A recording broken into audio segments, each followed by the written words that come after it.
Hi, everyone. I'm going to talk right to Theresa. So Dr. Maitland has dedicated her professional life to supporting those with learning differences and ADHD. And she's been at this for over 45 years. Back in the 70s, she started as a school teacher for students at the elementary, middle, and high school levels. Next, she was a professor in special education at the University of Pittsburgh. She then left the school systems and for the next decade ran a clinic that provided evaluations and skill development for people with learning differences across the lifespan. This is all before she came to UNC. Family brought Dr. Maitland to the Triangle in 1994, and that is when she finally landed at UNC. And she made Carolina her professional home for 24 years. As an ADHD LD specialist, she impacted the lives of countless students, helping them succeed academically, discover new ways to approach learning, and build confidence. She has also, in fact, been instrumental in funding this very event, the Burnett Seminar. Over the years, this event has provided education and resources to thousands of people. Perhaps Dr. Maitland's most lasting legacy is her role in bringing academic coaching to the university. Gaining her professional coaching certification in 2002 was life-changing for Dr. Maitland, as she found coaching to be a uniquely effective and empowering method of working with students. Through her leadership, the Learning and Writing Centers adopted coaching as the primary way they work with students, and it continues to grow in popularity. Additionally, Dr. Maitland helped create a culture of coaching across the university by designing and delivering coach approach trainings to hundreds of faculty and staff. She's been busy. Not only has Dr. Maitland's career transformed the lives of many students and defined the shape of student support at Carolina, she's had an impact on higher education nationally. Her popular books, and you'll have a chance to see some of these at our book signing after the seminar. On Your Own, a college readiness guide for teens with ADHD and LD, and Ready for Takeoff, preparing teens for ADHD and LD for college, have been great resources for students and parents, teachers, and psychologists who support them. You might also know the book she co-authored with Patty Quinn, Coaching College Students with ADHD. You'll read her columns in places like Attitude Magazine and follow her on webinars offered nationally by organizations such as CHAD or AHEAD. Her insights are available to scholars as well. She's served on teams that have conducted and published academic research studies on the effect of coaching on students with ADHD and LD and the impacts of ADHD and LD on graduation rates. Even though she's recently retired from Carolina, she remains involved in the scholarly enterprise with us at the Learning Center. She contributed to at least 2 additional studies forthcoming in higher education journals on academic coaching. We are so excited to welcome Dr. Maitland as our... I'm so grateful because first of all, I've moved myself off the stage because that is really not me up there. And I will kind of ramble on both sides and sit for a little bit. But I'm so grateful because truly everything that I've learned that I'm going to talk to you about today came because of my experiences here at Carolina. I was really blessed throughout my entire career here to have administrators, and primarily administrators who really wanted to do things to help students that are diagnosed beyond what the law wants, right? So how lucky was I? And they also supported my scholarship and never tried to hold that back and really encouraged me. My colleagues from all different offices on campus and I have also been really formative in helping me learn what I'm going to share with you. We would sit in meetings and say, how are we going to help this student? And kind of think outside of the box. And then I can't say enough because some of them are in the room. I have to thank the hundreds of students, really thousands, it's kind of crazy. Thousands of students who were willing to sit in my office and let me in their lives. And what I've learned today has come from my relationships with them, and many of their parents got to know me too. And because of those relationships, what I've learned about how to get people ready has come directly from the parents who have launched people successfully with bumpy rides, right? And then privately, I had the opportunity to work with a number of families of high school students. So this title, you might say, well, that's, our publisher was looking for a catchy title, right? Ready for Takeoff is catchy. If you go online and look at the FAA rules for what it takes to be a pilot, I think it gives us a template. Like, nobody just gets in a plane and flies it, right? They have to go through a lot of cognitive training about flight and the plane, and then they have to log hours and hours of flying time. Half of their hours have to be with a co-pilot, and then they get the opportunity to get their pilot's license. So that metaphor worked, but I have to tell you where it came from. When I was coaching privately and working with high school students, a mother who was very tired of being her son's pilot brought him to coaching, and he was a 10th grader at the time, and she was hoping that we could, through coaching, get him out of this role where she was in charge of it. And I see heads nodding, right? And a lot of families, the mother, sometimes the father, sometimes both, you're piloting the plane, right? So this young man came to coaching. He didn't want to change things because he was being very successful with his mother as a pilot. But we did 1 month of a trial, and she was hoping I had some magic potion to change him. After the end of a month, he had not changed. And we sat him down and said, talk to us. Like, we're trying to get you in charge of your life. What's going on? And here's what he said: Theresa, my life is a plane and my mother's the pilot. And I trust her so much more than I trust me. She knows how to take off. She knows when we're flying, she knows how to avoid storms. And she can land us safely. And I said, and where are you? He said, I'm in first class watching a movie. And his mother said to him, and we'll name him Will. Will, if you think I'm going to send you to college in 3 years, you've got to shut the movie off, come up the aisle and get in the cockpit with me. And I have to give you the controls. So that metaphor is going to be linked in throughout this, because we are talking about today in our time together. We're going to talk about what are the college experiences of individuals with these differences. And I'll bring some anecdotal information from what I've experienced, but we'll also look at what the research says. And what are the factors that put them at greater risk for maybe not having a smooth solo flight. And then in the first part of our talk today, I'm going to focus on how should we interact with young people so that we facilitate them flying their own planes, right? Like, what are the ways to empower them? Rather than, years ago, we had a concept called learned helplessness that was researched in the 70s. Like, how do we prevent that so that they're not like Will, where they trust us more than they trust themselves? And then after the break, we're going to do the second part there, where we're going to go in a little more detail about, besides how we communicate with them, what else could we do that would better prepare them? And I want to say from the start, I don't want to give a guilt trip to parents here, because there's parents in the audience who know this. You've done everything you could to get your teen ready, and they still had crises. We're not God, right? And there's a next level of learning that's theirs. So I don't want to imply that if we do it all right, everything will go perfect. But I think there's more we could be doing. So I always, like I said, I like to start with the stories of the students I met. And what motivated me to write more, to speak more, is what unfolded in my office every fall when I would meet students. And the two students I'm going to talk about, they're real, but I've kind of changed their names, and I pulled together their stories from a number of students so their identity would be protected. But this really happened to me probably every year, and to my colleagues. We meet students every fall who are transitioning, and some of them seem like they're better prepared, and some are not. And this one year, I met these two girls it was such a contrast, Emily and Lisa. Emily was much better prepared, and I'll tell you a little bit more about her. And if she was sitting here, she would tell you it still was very hard, and it was the most challenging thing of her life. But she had a lot less rocky experience than Lisa. So Emily stands out. In 24 years, if I've met thousands of students, I probably have met 5 that I think are sort of where Emily was.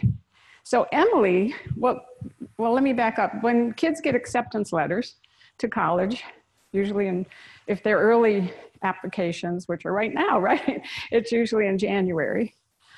It's not unusual for us to get hundreds of calls from parents saying, my daughter just got accepted, my son just got accepted, what are the resources, how can we connect them to you? Well, Emily stands out of one of 3 students I met in 24 years who called herself.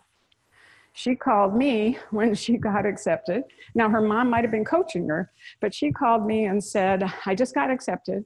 I'm going to be visiting there at spring break. I don't want to wait till orientation.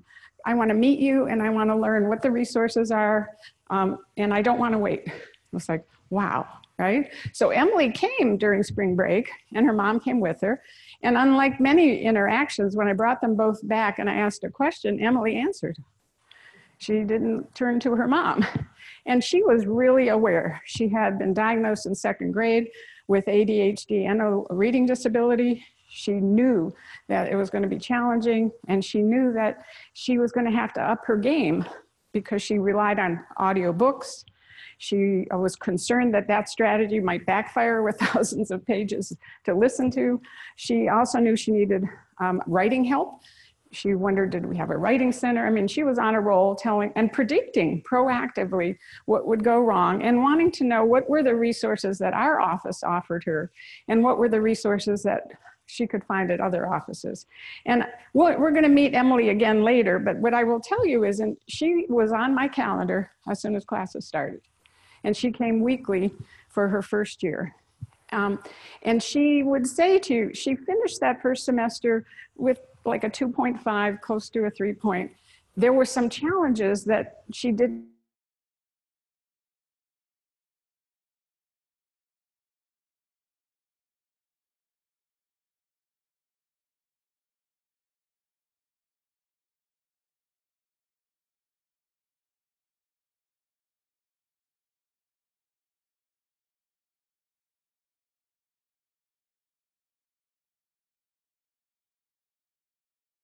And we'll come to her at the end of our presentation. Lisa had a much rockier experience. Lisa also was diagnosed in 2nd grade with reading disability and ADD. That's why these girls who I'm pulling together were so unique, because their stories were so similar. They both had gotten a lot of help in school, special education, tutoring and reading, accommodations. I heard about Lisa in the summer before I met her from my husband, who's an academic advisor here. He didn't tell me her name, but he just said this, he had just met a family whose daughter got accepted.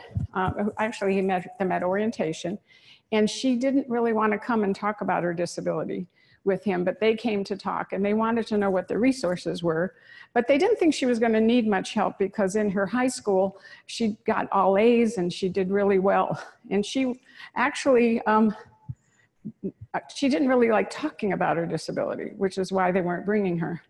So the whole fall semester, every time he'd see Lisa, he would say, you need to see my wife, right? Or you need, and Lisa didn't want to see me. Well, winter break, I get a phone call, and it's Lisa's parents saying, we want to come in with Lisa in January. She got on academic probation.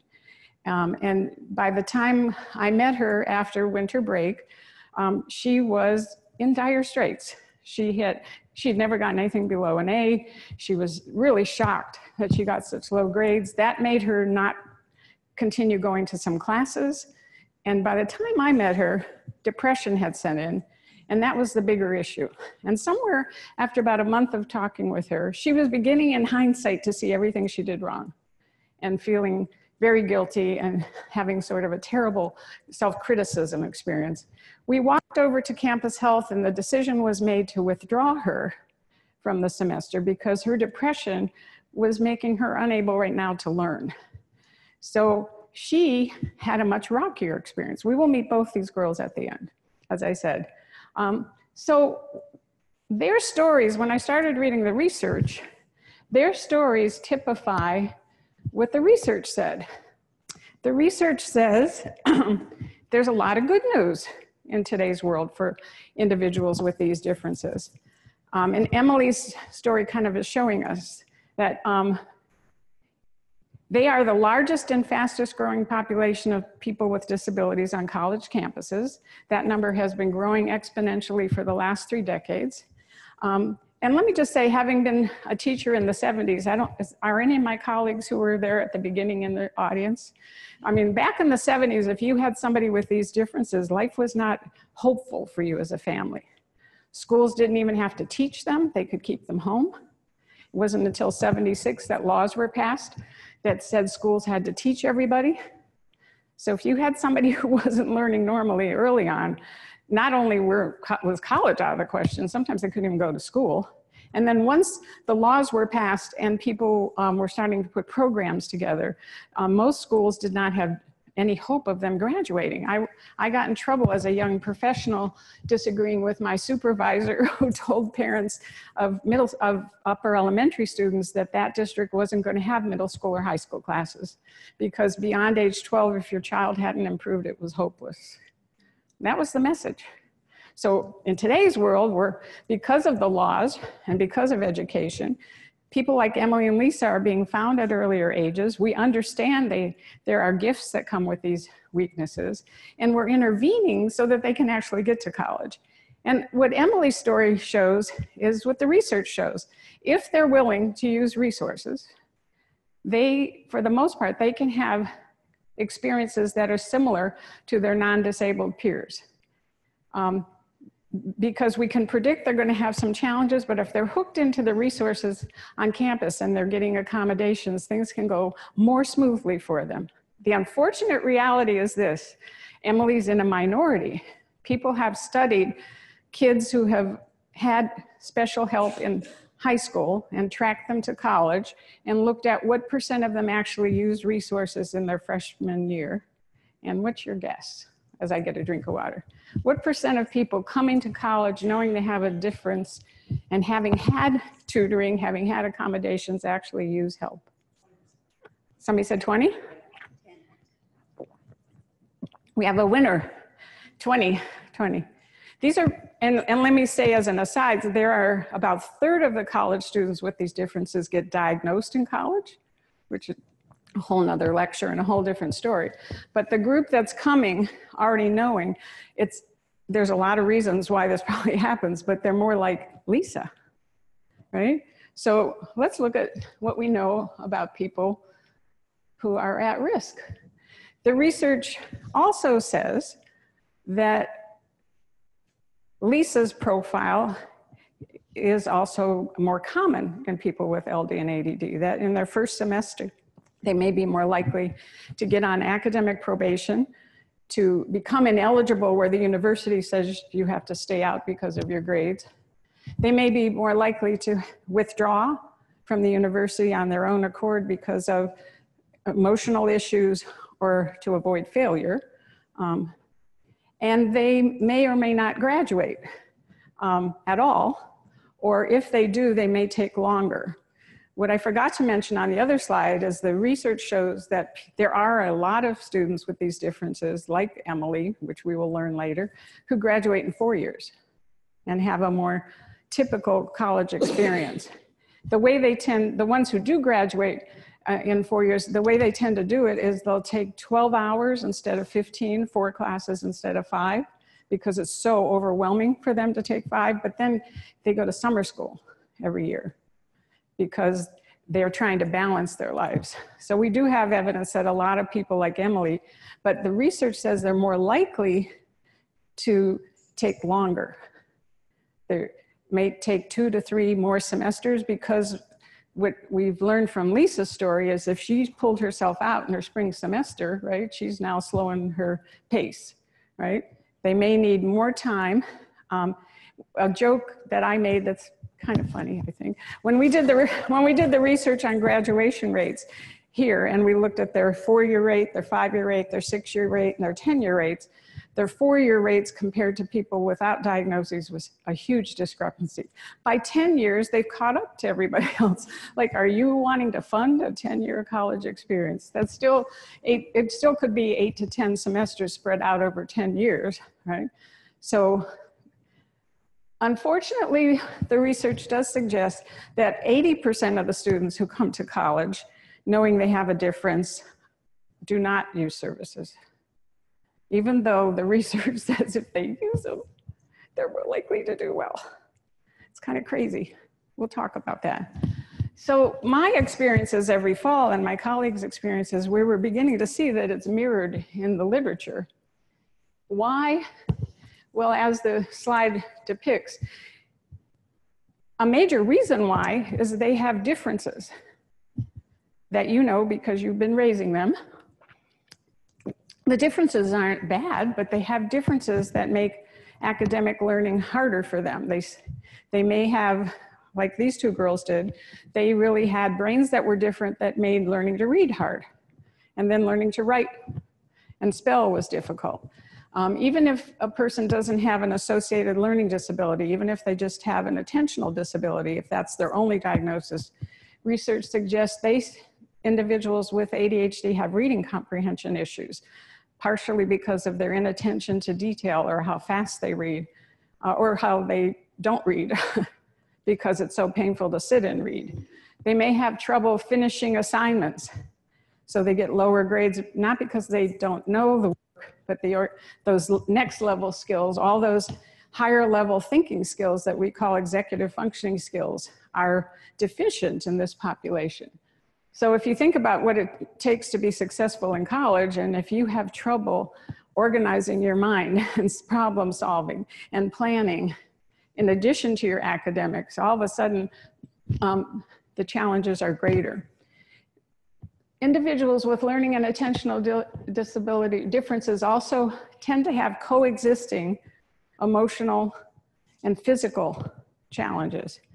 So Lisa's story kind of typifies what can happen is depression can also coexist with learning disabilities and ADHD. And, you know, is it a chicken egg thing? Is it you're depressed because you can't perform to your potential? And researchers suggest they could be two very coexisting separate issues: anxiety disorders, bipolar disorders, some of those other psychiatric disorders that might not show up early on when they're first diagnosed can come out later. And then those, like in Lisa's case, those are bigger at the moment than their learning issues, right? And physical issues. 30% of individuals with these differences have sleep disorders. So being able to fall asleep, stay asleep, sleep on like a world cycle, like a circadian rhythm that you're alert in the morning and you're sleepy at night. Many times they have the opposite. They're sleepy in the morning, they're alert at night. And those of you who've been trying to put little people to bed, you could probably tell me more about that. So we know that this population, because of inherent to them, they may have some issues, but then we can't deny that there's environmental factors that are really also at play, and they're huge. There's huge, huge, huge differences between high school and college in these areas. Let's just take adult supervision. Most of the young people I meet are real excited to be on their own in a world of all young adults, right? But they've just come from a world where somebody is structuring everything, or present at least, while they're living their busy lives in high school. And somebody is checking on, did you go to sleep? Do you have your medicine? Right?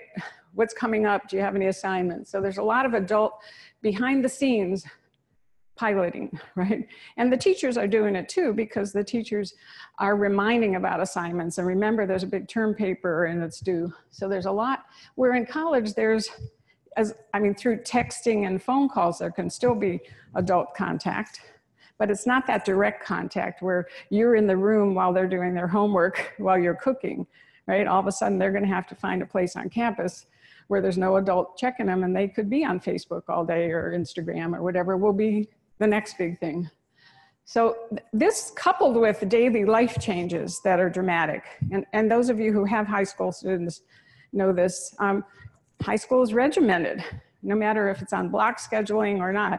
You're up at a certain time, you have classes, you come home, you might have an after school activity, you come home, you're structured to do homework, there's bed, and it starts all over, and meals, right? Where in college, you can have a 9 o'clock and a 4 o'clock.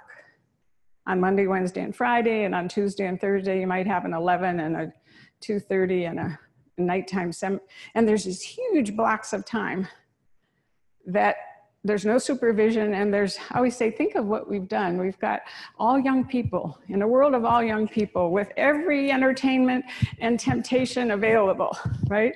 And we say, manage it all. I have a former student who said to me, now he was not someone that was overwhelmed by it. He loved it.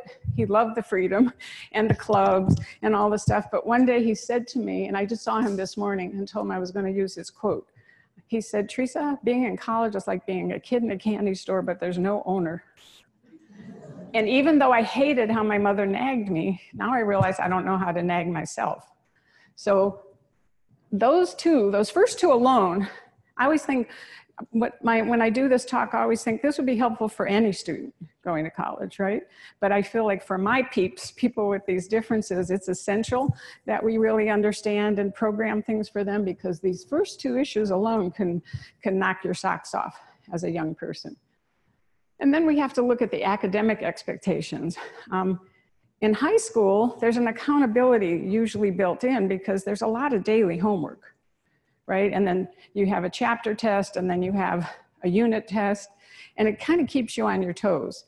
Where in college, we still have classes that do that. We might have those sciences where there's nightly and online assignments, and also foreign languages will have a lot of online work that has to be posted and is graded regularly. But you could have a history class, as Emily did her first semester, that had 2 tests. But there were 24 books she was supposed to read, spread out over those 2 tests, and nobody was reminding her that she needed to read them. So there can be big, big expectations that you're staying on top of things and nobody's checking on you. I always think students would say, well, I have nothing, what do you have to do tonight? Well, I have nothing due. I go, well, we gotta get rid of that thinking, because that's high school thinking. I always say, when you're in college, even when there's nothing due, you have something to do, right? Because you're supposed to be doing the reading and the studying. Professors are not trained to be teachers. Unless they've taken extra workshops, or they were mentored at a university that had a lot of teacher training for their specialty. It's not unusual for them to be the expert in chemistry, but not have been exposed to how to teach something from beginning to end. So all of a sudden, they're in large lecture halls, even if they're in smaller colleges, people may be lecturing, and you're supposed to just get it and go home and learn it. They're not slowly kind of delivering the information.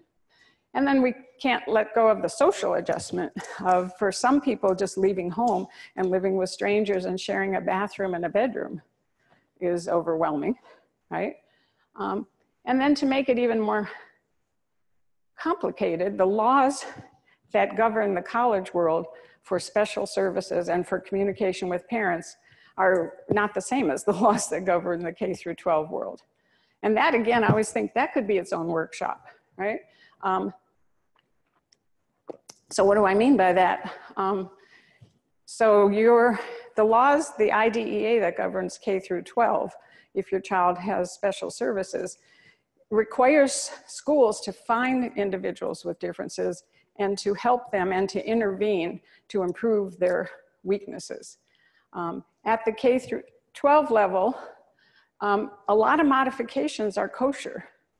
Like, people will reduce assignments, they'll lower expectations, because the law doesn't say you have to protect the curriculum, right? At the college level, the law is very different. It's the ADA, the American with Disabilities Act. It's a civil rights law that pretty much says we have to grant equal access to people through reasonable accommodations. And when you have a hidden difference, there's instructional ramps. I always think about when somebody's in a wheelchair, we can see the accommodation, right? But when your brain is the disability, the accommodation might be things like extra time, right? A note taker. But colleges are not mandated to teach you to get better in your area of weakness. There's no law that says they have to intervene. Colleges like here and across the country, more and more colleges are providing one-on-one help because they know that everybody's challenged at graduating and it would really serve them, but it's not required by law as it is in the K through 12. And then there's this other law that you may have heard of called FERPA, the Family Education Rights and Privacy Act, which says that nobody can talk to you unless your child signs permission. How's that for a switch, right? So pretty much overnight, we give kids responsibility for their life and their accommodations with no supervision. So usually at this point, people are feeling like this, right? Are you feeling like, oh my God? Like, and I always say, it's not my job to frighten you, but to enlighten you, right? I always feel like if we were more aware, we could do what Emily's mother did. Emily's mother and father and her family saw it all coming, and they saw the big gaps, and they slowly put the pieces in place so that when she got here, there were less stressors, not no stressors, that's unrealistic. That's our goal. And in the rest of our time, we want to look at these 4 ways that we could build those scaffolds and put those puzzle pieces in place so more people have an Emily experience, if it's possible. Every time I say that, you'll hear it as to why I'm saying that. Sometimes these crises that are life-changing, that are failures, lead to people's futures and are actually the best thing that ever happened to them, but we don't believe that when it's happening. So the first thing we're going to do together before the break is we're going to talk a little bit about all of us, like how do we interact with the young people we meet who have these differences? And are we interacting in a way that's empowering and helpful, or are we not realizing that we're interacting in a way that's actually not helping them and not developing their own self-control mechanisms and their own executive functioning skills? So, determine your role. Is it helpful or not?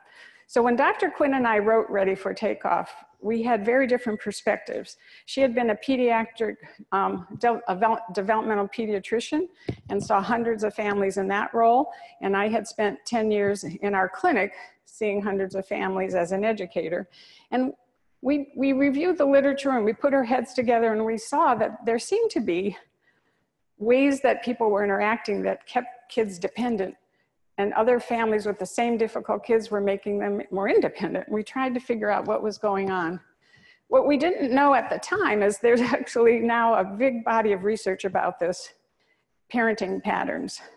And it's grown out of everyone's concern about the millennial generation having more emotional issues in their youth and in college. There's concerns that they may not be as resilient as other generations. And the good news is they seem to really like their parents, right? And they communicate with parents. When the cell phones came out, a lot of experts called it the biggest umbilical cord that ever existed. And there were a lot of experts who thought that's what's causing the issues. But the research is saying that actually it's not that simple. It's interesting, the last study that I was able to see was done in 2011, and they looked at college students and asked how often they texted their parents. And 75% of them said they either texted or called their parents 3 times a week. And a third of those said they did it daily, 2 to 3 times a day. Boy, I think about like, I didn't want to call my parents. It's very hard for me to understand. And the other thing is if I did, I was in the dorm with 1 payphone. And I had to stand in line between 7 and 8 at night with all my friends behind me. And do you think I was going to cry and tell my mother I missed her? You know, there were no private ways to deal with my transition. It was like sink or swim because you were going to see your mother and father at Parents' Weekend.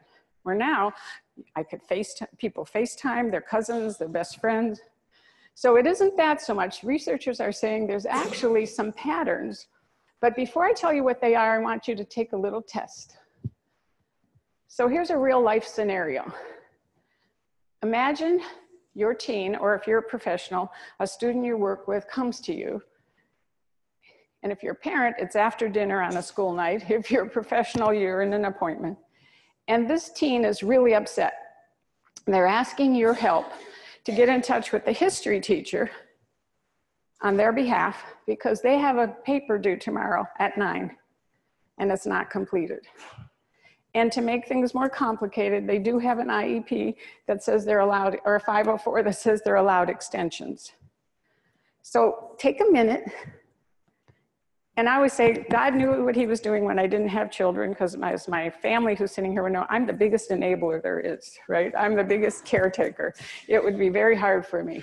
But I want you to be real honest. And sometimes I'll do this scenario and people say, were you in my house last week? Because this just happened. So what would you do? What have you done in those circumstances? All right. So you can keep your response private, but now we're going to look at what the research and our book said are productive responses and not productive.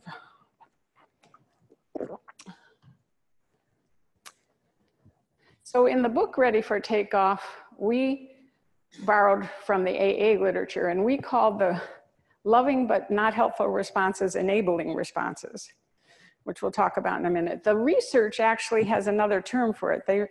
Lots of researchers have researched college students who have good relationships with their parents. And they've found this one group called supportive and over-involved, which in the research, it's not, you know how relationships don't mean cause and effect, right, in research. But what they have found is there seems to be a strong association between parents who are over-involved, which means they may actually prevent, fix, rationalize, take over, even with the best of intentions for the child. That parents who do that, those teens seem to have a harder time adjusting in college. They're not as involved in college, and they have more depression and anxiety. Again, we don't know if it's cause and effect. Like if you have an anxious child, it's hard to let go, right? Right? You're worried about them. But the AA literature, the Alcoholics Anonymous, really talks about dysfunctional patterns tend to happen even when they're trying to resolve the problem, but they tend to keep it going because they're shielding the individual from being aware of their role in the problem and the consequences. So it can prevent learning. And the person jumps in and fixes or prevents. And this is where the term helicopter parent, there's another one, have you heard of lawnmower? Lawnmower parents see the problem ahead of time and go mow it down. I think there's a new one we heard about too. I can't remember the name. What is that one? Oh, Velcro. Yeah, what is that one? It's the same, like helicopter parenting, but more intense. More intense, because you're like stuck to them like glue, right? And then there's this very neat publication that I wanted to get for us to buy, but I think it's out of print. It's by the people who do all the AA work. It's only like a couple $1 pamphlet, but they pretty much say enabling is doing something for someone that they could and should be doing for themselves.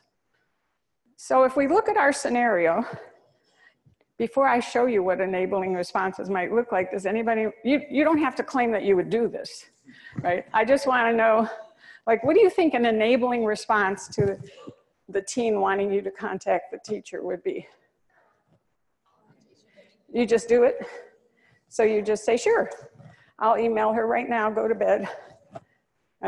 Because that fixes it, and you have the right to do that. What else might be another creative enabling response? Pardon? Writing the paper for them.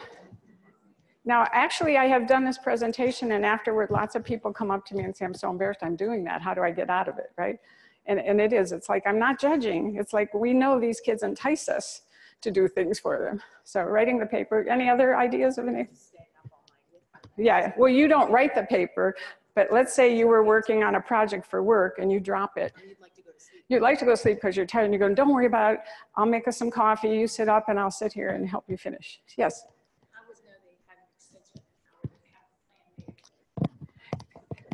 So you would have you've been a lawnmower parent. You would have saw it coming. Is that what you're saying? And you would have.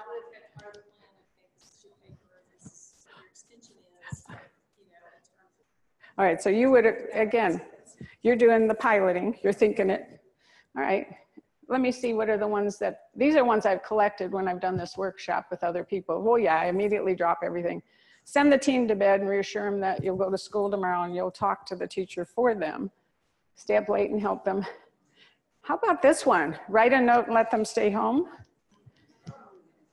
And say, I'll say you're sick. Nobody would, wait.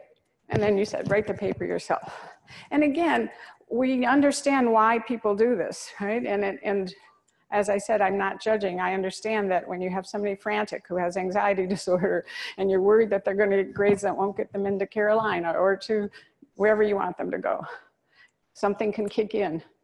Well, let's look at the alternative that researchers talk about and we wrote about. In our book, we called them empowering responses. Researchers call them supportive and collaborative responses. So let's look at the research. I was so excited to see there's actually research that went with Dr. Quinn and my common sense ideas, right? That the research suggests that college students whose parents don't abandon them, like for example, many of the families I worked with would try to either fix things or they'd let go and think their kid would learn, right? And that backfires with this population, right? If you, sometimes, most of the time, but if you are like so tired of piloting and then you say, I'm done, I'm just not doing it anymore, and you're hoping they'll learn from the consequences and they pick up the slack, we don't see that always happening. Sometimes they don't care about the homework. I've had kids say to me, I'm a 5th grader, I hate homework. If you don't have a consequence for me, I'll never do it, right?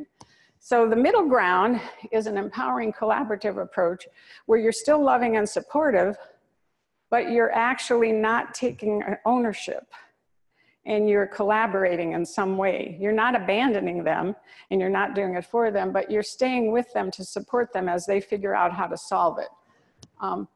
So when I looked up the definition of empowering,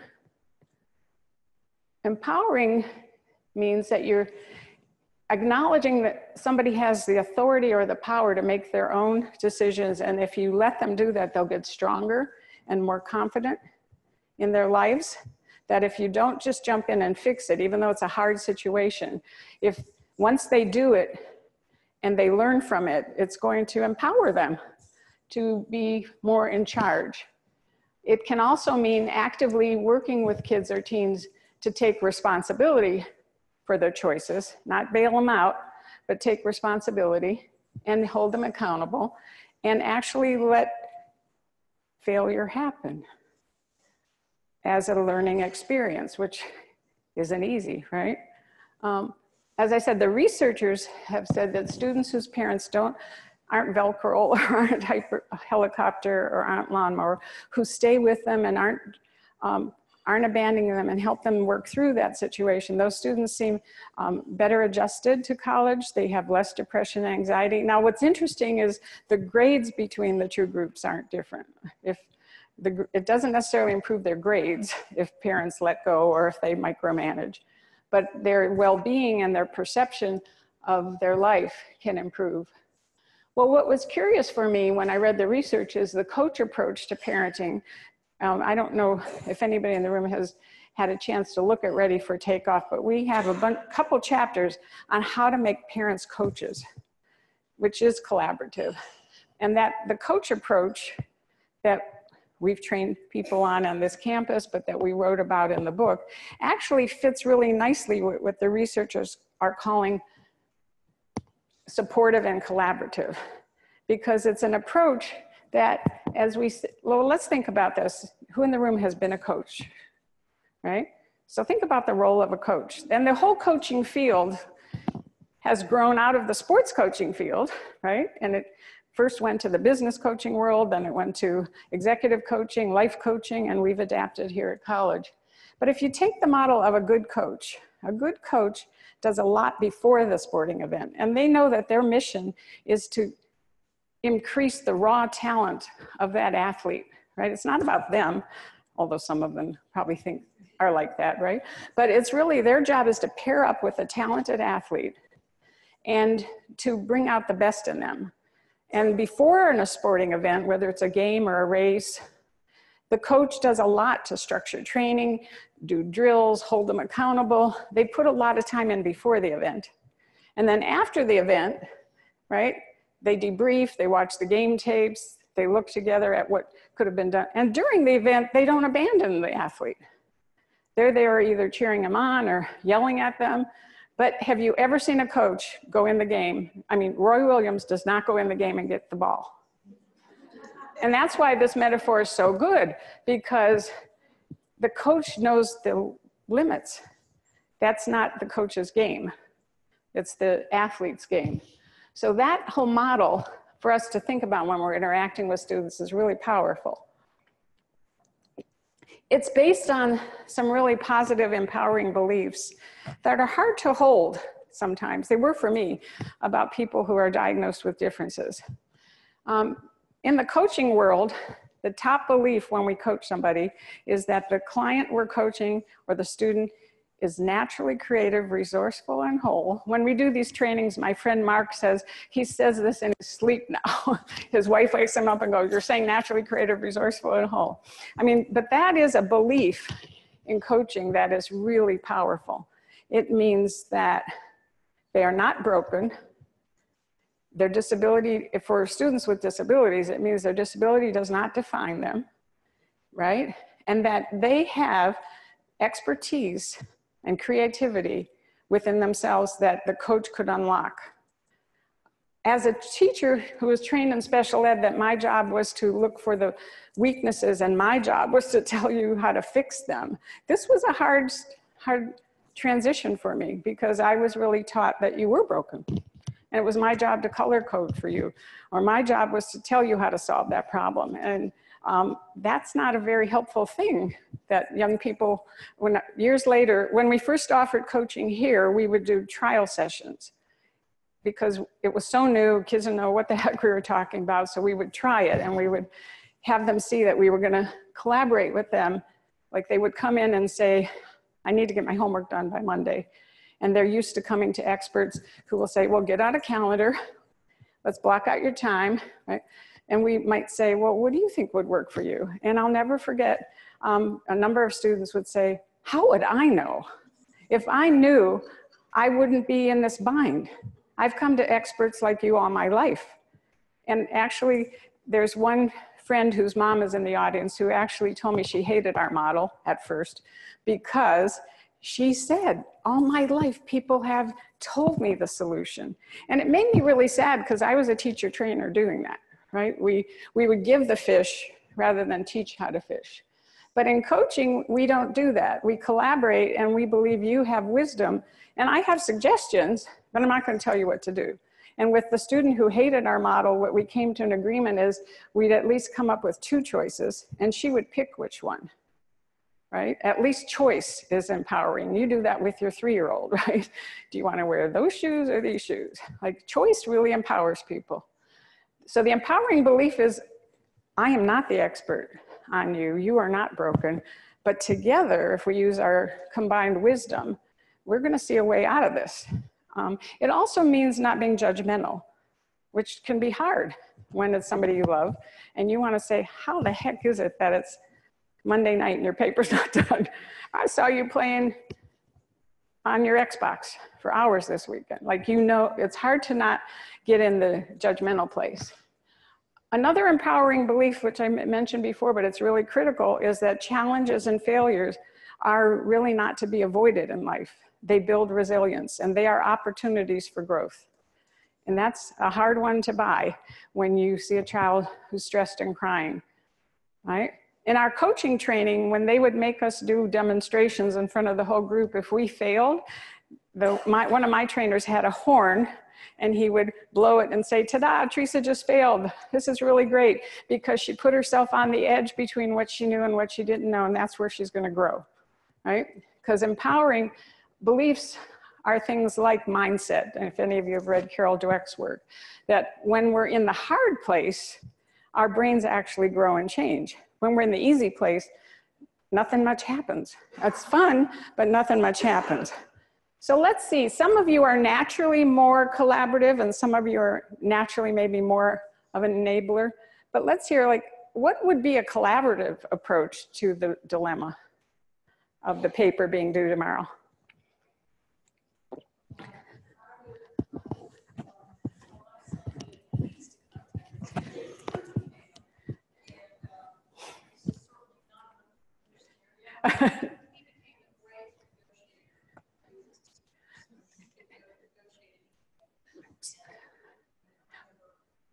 So that's so cool. So you already have that in you, right? To not take over and say, okay, how can I support you while you write the email?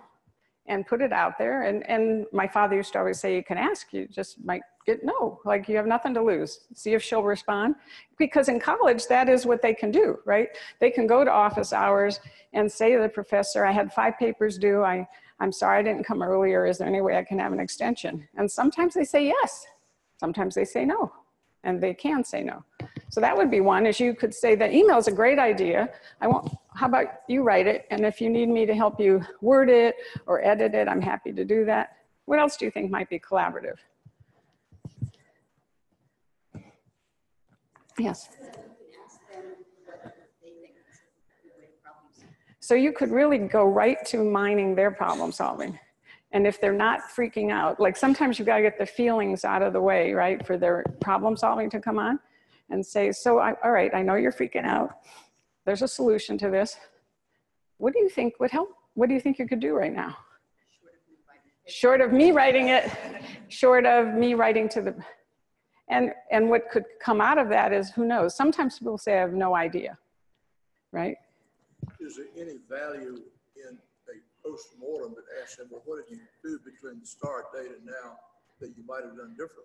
See, I think there's great value, but my only suggestion would be not in the heat of the moment, right? But I think it's like the coach who watches the tapes with the team afterward. Like when this is over, you could say, when this is over, we get through this tomorrow when we have time, let's do a postmortem and let's try to learn from it and figure out what decisions did you make? Like what could you have done differently? But in the moment, they're probably, that might come across as a judgment and they might not be there yet because they just want to figure out, what do I do? 9 o'clock's going to roll around. Yes.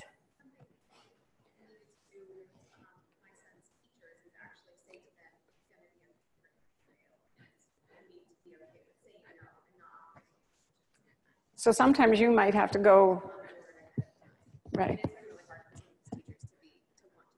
Wow, so you're actually encouraging the teacher to really be with you in this empowering approach. Let him fail. Right. Right. Well, let's look. Again, I've collected some of these responses and I'm matching the coaching model that we talked about.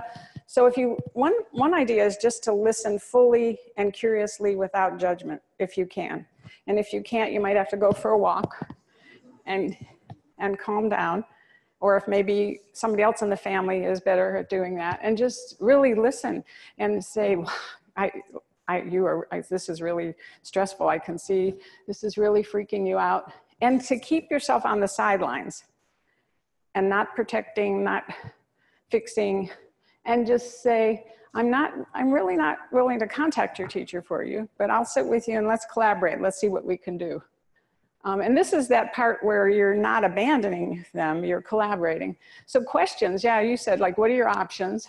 Well, what did you do last time this happened? This just happened in geography. Let's think it through. How did you handle that? Well, I stayed up late and I had a paper that wasn't my best, but I turned it in, right? And then what role can I play to support you as you get this done? But you are able to say no. Like they might say, would you write it for me? Or would you write it with me?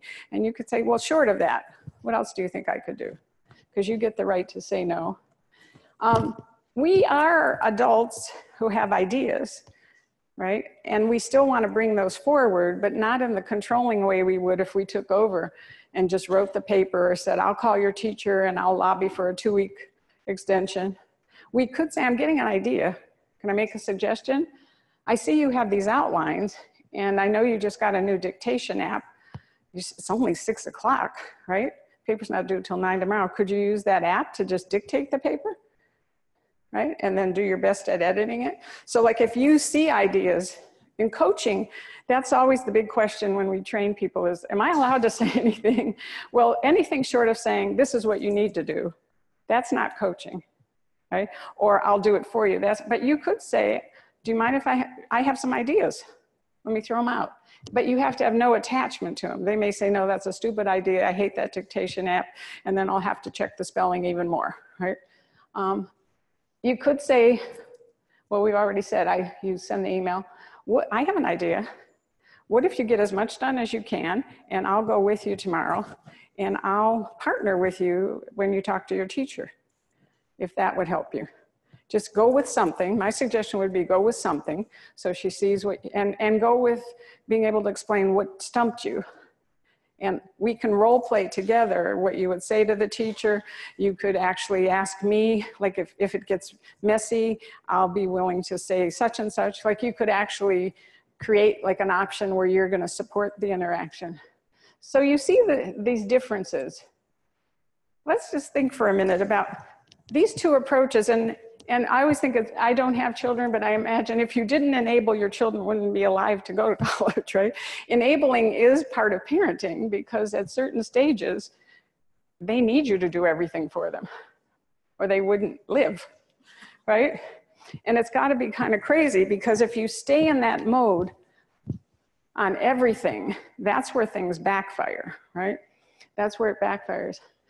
So from your own experience, what do you think leads you to fall into an enabling response where you're fixing or you're being a Velcro parent or Velcro coach or professional, or you're micromanaging, helicoptering, or you're mowing down? What do you think leads us to do that? Yes? Try it once or twice and they continue to fail, and then sometimes you just have to kind of take matters into your own hands, so to speak.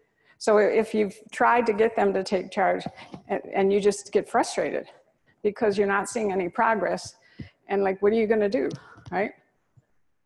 That's a really important one. Like, what else do you think can lead people to get in this more enabling mode?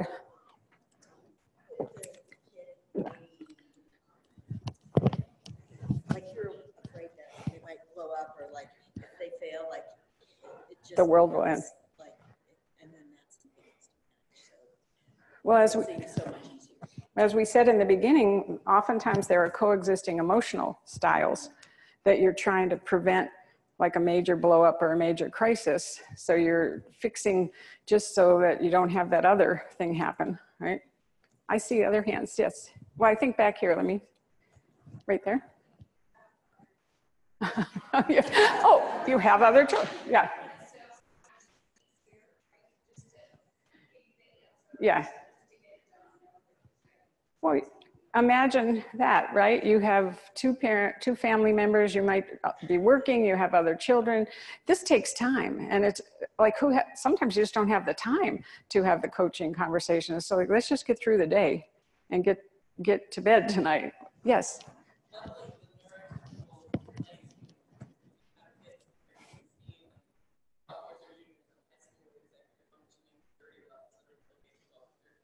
So that's really hard to navigate, right? Where your older child has less maybe capacity on some of these skills than your younger, and you're trying to navigate that, right? So when, we've talked about when is it okay? Like if there's really I say if somebody comes in my office and they say they're suicidal, I don't say, what do you think you should do? No, I mean, there's certainly times where, like I say, well, I do give choice. I do give choice. And I say, would you want to go alone to Campus Health, or would you want me to go with you? But I don't say there's a choice to go to Campus Health, right? So there are times where the stakes are way too high that we're not going to take a chance.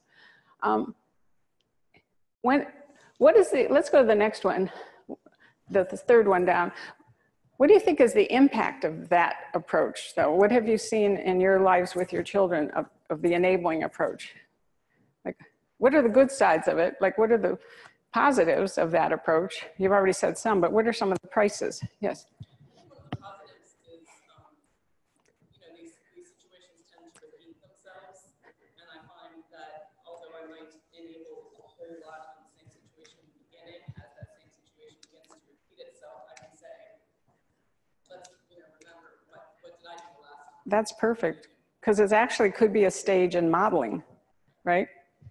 Unfortunately, it usually doesn't happen. Yeah. Just keep asking the same thing. Yeah, so in some circumstances, you don't see them getting better at it. You're still kind of like my boy Will, you're in the cockpit and he's watching a movie and you're tired and just want to go to sleep, right? Yes, somebody back here? Yes.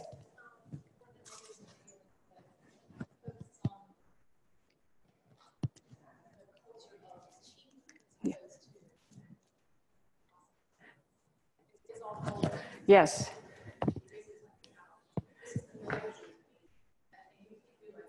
Right. So when we're stuck in enabling, we're looking at the product or the outcome rather than the process as the person getting better, right? And I think if we're going to switch to a coach approach, we have to think about how are you going to explain your change to your young person, or how have you explained it if you went from fixing everything to not fixing? Well, I think you and I talked about this one.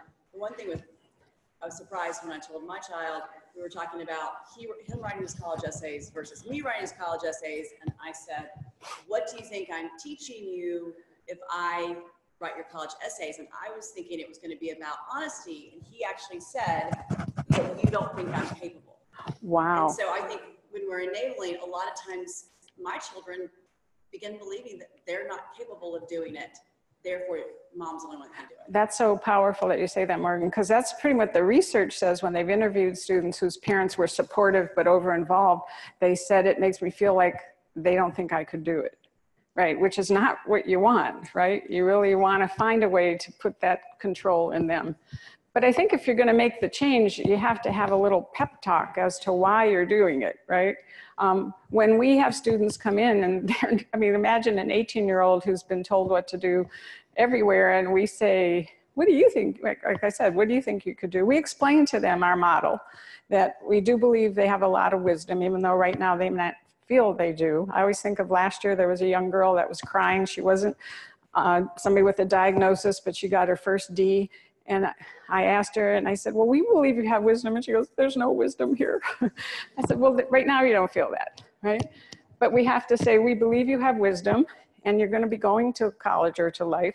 And we want to keep growing your problem solving skills and your ability to handle things. And I'm not going to abandon you, but I'm going to work with you to help you think through things. And you could look at my model, like how did I manage your medicine, if you're going to take that over.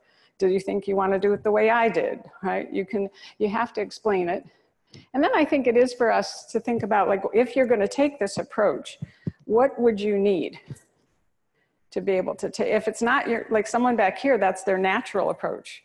Like how many people are already sort of like on this collaborative path that's kind of your nature anyway, or you've learned it? It's usually the minority, but it's cool. I have a husband who's more collaborative than I can be. I had to learn. And I always say, thank God for coaching training, because it beat the controller out of me. I think it's still there. It's always still there trying to take me under. I have to be on guard. So I think you have to think about for yourself, especially with individuals who don't have well-developed executive functioning skills, right? If we don't model those things for them by activating their own thinking, they may not think. I mean, that's one of the conversations I would have with students and say, do you know what executive functioning means? And they'd say, not really. I say, well, what does an executive do? Well, they call the shots, they plan. So what thinking do you have that does that? They look at me and go, I don't have that thinking. Well, we can grow that thinking. We can grow it. Yes.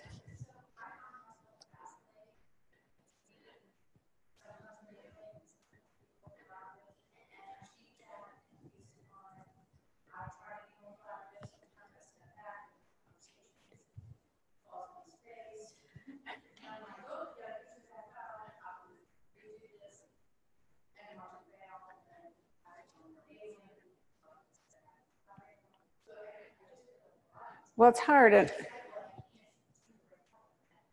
Well, we'll talk about it as after the break when we talk about making a personalized readiness plan. I think that we can't move from enabling to empowering on every single thing in their lives. They won't be ready for it, and we can't do it. So I think it's really a matter of like getting their buy-in as to what thing they want to get more independent with, having them be part of the goal setting with us, and then continually talking to them about, okay, so I'm trying to hand this over to you, and I know it's not worked. What do you think we should do differently, right? So I think again, when you're living with somebody who has these issues, when they wake up, when they do homework, when they go to, you can't take them all on. And that's where we're heading after the break, is how do we do an assessment of their college readiness skills? How do we invite them to help us decide where to start? And then how do we slowly, with one skill at a time or a few skills at a time, do it with their buy-in, if possible. There are times where families have taught me they had to do it cold turkey. We'll talk about that, where you're just saying, I'm sorry, I am not taking your backpack back to school anymore. That's it. Like if you forget it, starting Monday, but I will help you think of a plan to remember your backpack.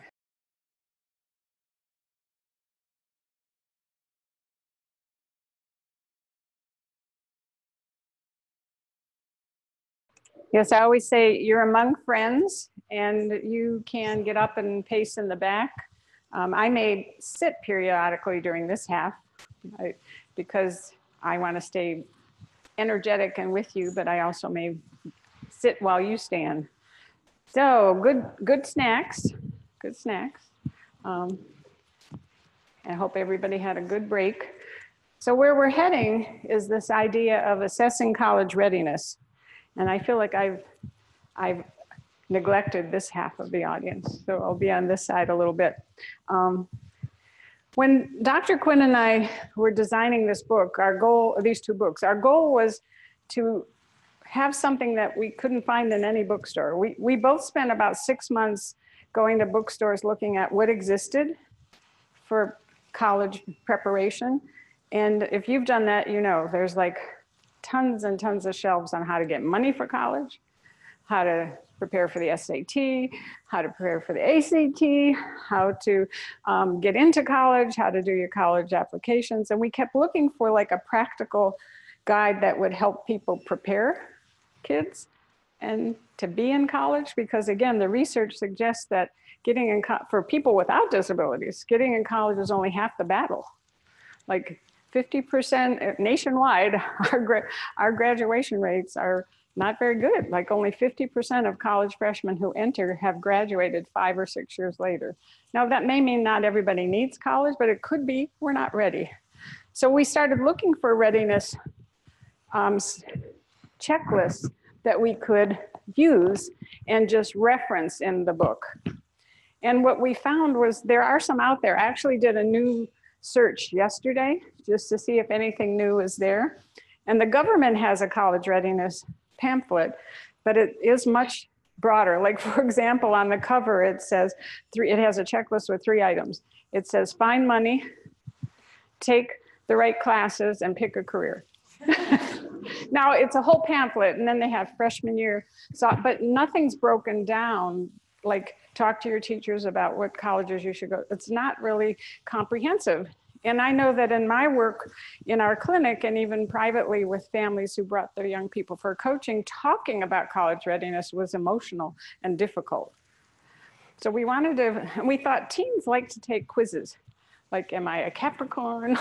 Right? So we thought maybe we could create a quiz. Is it okay with you in the back if I sit a little bit? Feel free to stand. To create the quiz, and there's a quiz, and let me just say, you don't have to use our quiz, certainly, but we've created it to make it easy to use, we hope. But I think anybody could sit down with a kid and say, what do you think you're going to need to go to college? And have a discussion, and on a whiteboard, make a list of things. But what we did is we looked at what the research said, and then we interviewed students. And actually, there's some great interviews still on the Learning Center's website under our ADHD services, where I interviewed students and said, what do you wish you would have known? And what could your parents have done differently? What should we do differently for students? And those questions informed both of us to try to create a more comprehensive quiz. And our quiz is structured into 3 areas.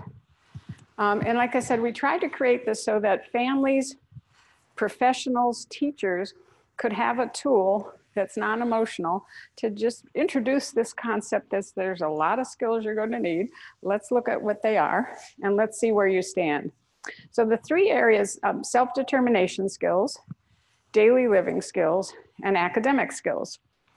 And under self-determination is a very powerful concept that exists in the disability world that has made its way to the regular education world.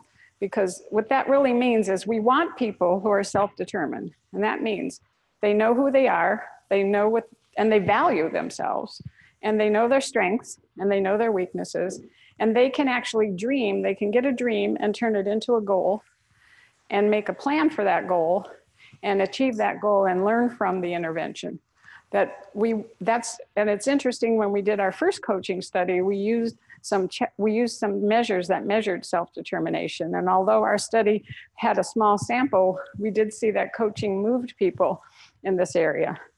Under that is self-knowledge. Like I said, do you know what your disability is? Like, do you know what it is? Seriously, parents know. Parents have read all the reports. They've gone to all the meetings. Lots of times, here's what can happen.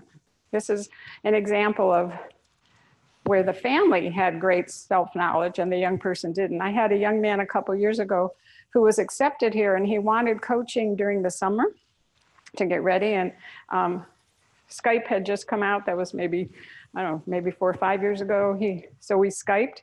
And in our first meeting, I said to him, so nice to meet you, blah, blah, blah. We chit chat. And then I said, so what do you think some of your unique challenges are? And how do you think they'll be impacted in college? And he said, wait a minute. And you saw him move away from the camera and go, Mom, what are my challenges? And how will they affect me in college?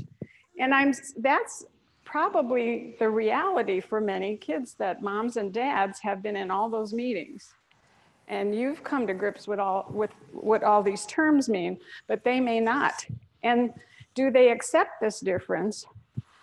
Or do they value it? Do they see it as a curse that they want to hide? Do they see it as something that might be a gift?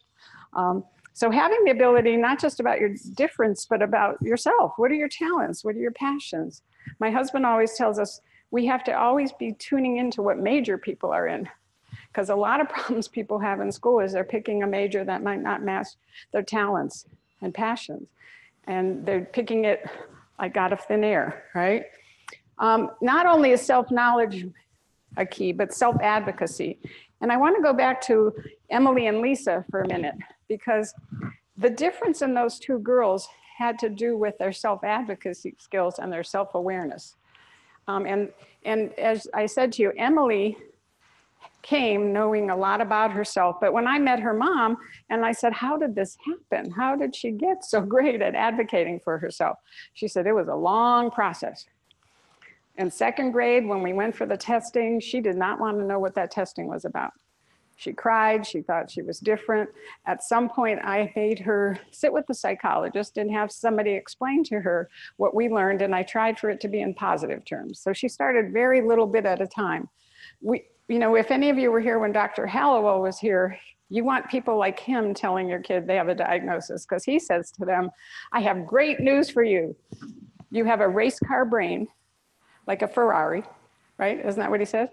And you have bicycle brakes. And we have to work on your brakes. So he presents it in this very positive fashion. So what Emily's mom and family did is little by little produce the information to her, help her process it and cry about it. It sucks to have those differences when you're little. And parents go through that grief cycle. Young people, oftentimes what I'm seeing is they're going through the grief cycle here, because they're thinking, you made this up. I've had people say to me, my mom said I had ADHD and that doctor did, but I didn't think I did. But I really do. I have trouble with blah, blah. And they're having the pain and the anger. So having the ability to accept it, express it, and then know when you need help. Being able to read that. How do you know when you need help? And how do you ask for it? And for many people, for Emily, her mother said she was an introvert, and she had to actually rehearse with her and practice with her and go with her in their elementary school to the meeting with the teacher and say, I didn't understand that math concept. She didn't want to do it. Emily did not want to do it. Now, what happened with Lisa's family, the similar thing, but Lisa had so much emotion around it that her parents and her school kind of said, well, let's just go around her. Like mom and dad would set up all the accommodations. They didn't if she needed tutoring in math, she'd come home and ask her mom, and mom would tutor her because it was so emotional for Emily to go to school and let somebody know she didn't know what was going on. And those parents I met and became friends with too, and they regretted that they did that, but they understood why they did that. And they realized that by backing off and not letting her process the pain, she didn't have those more developed self-advocacy skills which you will learn eventually got. But if there was one thing that people in this audience would do, parents and professionals, research suggests that if young people come to college knowing who they are, proactively setting up resources and asking for help, that can make a difference in their college success. There is research in special ed that says young people who come, like Emily, who come to college having run their own meetings at school by senior year, are more likely to be successful in college. Now that, you can't just spring that on somebody, like Emily's mom did it slowly. And you could see why, right? Because it forces you to get the confidence and the language. If you have a language disability, figuring out what to say to people. If you're introvert, we were talking about that in the student group. A lot of the students were saying professors were judging them because they looked unmotivated when actually they're just distractible and they need to look around and they're wiggling their legs. And we talked about what would it be like to go to the professor and say, please don't misinterpret me. Well, they said, that's really hard, I'm embarrassed. And we've met students who don't do it in person, they do it via email. We've met a young man on the autism spectrum who also had attention deficit and learning differences. And he and his mom created a pamphlet that he wrote with her, and he gave that to professors via email to say, here's who I am, here's how my differences may show up in your class. Please don't misinterpret this. This is what I need, and I'll come introduce myself. So, for example, I don't think Lisa's parents didn't really think outside of the box to live with her introversion. We could have lived with her introversion and done it via email at first. Because there's no right way, but you do have to be able, when you get to college, your parents may be welcomed in some offices, but it's not going to be the norm that your parents are going to go to your professor and say, I need extended time. And there's nobody who's going to set that up for you. You have to do that negotiating. And that could be why so many students have trouble, that we don't scaffold that. We kind of sink or swim it. Like all of a sudden, you have to have the skills. So if there was one thing you did anywhere, that research supports that. There's also a lot of self-management.